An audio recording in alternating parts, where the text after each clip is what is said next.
भारत में HMPV virus के case मिले हैं। बेंगलुरु में 2 बच्चों में HMP वायरस के केस मिलने के बाद अब 2 महीने का एक और बच्चा पॉजिटिव पाया गया है।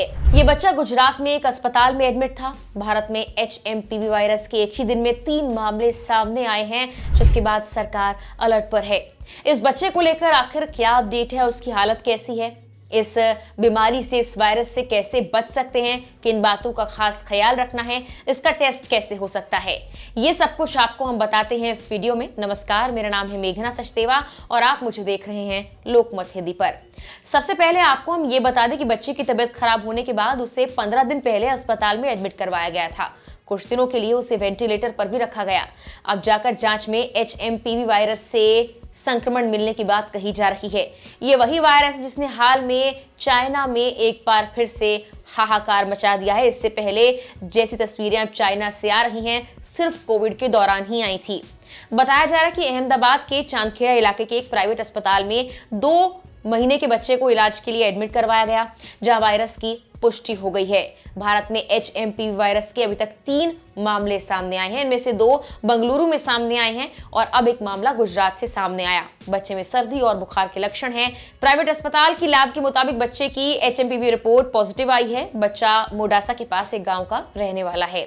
हालांकि इस मसले पर गुजरात के स्वास्थ्य विभाग ने कहा कि ये रिपोर्ट प्राइवेट अस्पताल की है, हमारी लैब में इसका परीक्षण नहीं हुआ।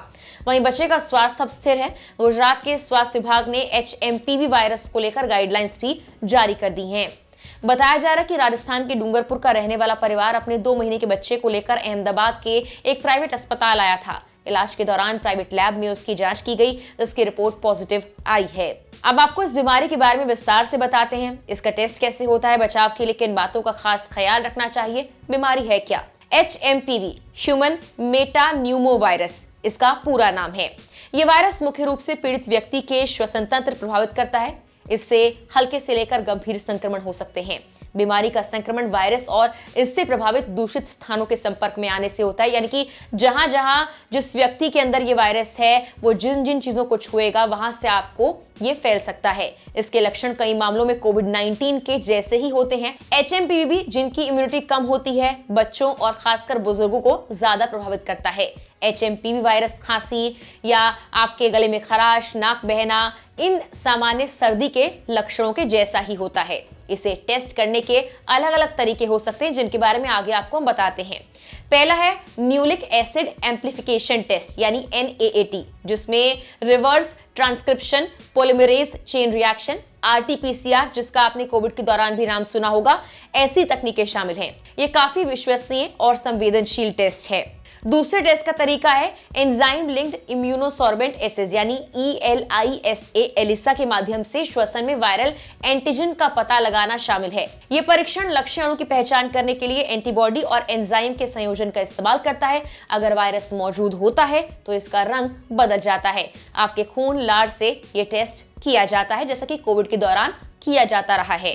बता दें कि ये वायरस खांसी और छींक के दौरान निकलने वाले थूक के कणों से भी फैलता है और लोगों को संक्रमित कर सकता है। हाथ मिलाने, गले मिलाने या एक दूसरे को छूने से भी ये फैल सकता है।